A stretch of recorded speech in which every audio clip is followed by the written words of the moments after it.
Well, what a dramatic turnaround it has been for the market. A fabulous week, to say the least, given the fact that both the Nifty and Sensex have rallied in excess of 4% this week. The biggest weekly gain or the best weekly gain since February 2021. Look at the broader end of the markets. The Nifty mid and small cap indices have rallied anywhere between 8 to 9% for the week. That's the best weekly gains since 2020.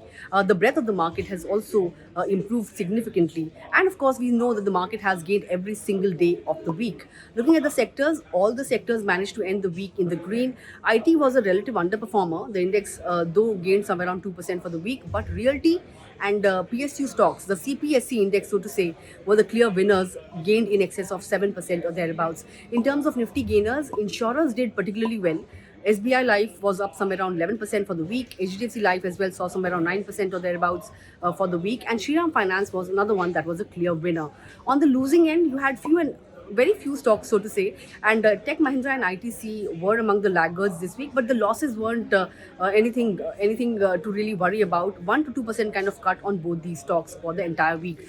A lot of these mid cap names rallied in excess of 20% for the week, and some of them are the likes of Garden Reach. That stock, in fact, was up somewhere around 30% for the week, and you had Nuvama Wealth. That stock gained somewhere around 26% for the week. So yes, it was a solid week. Let's see whether or not this momentum continues next week as well or not.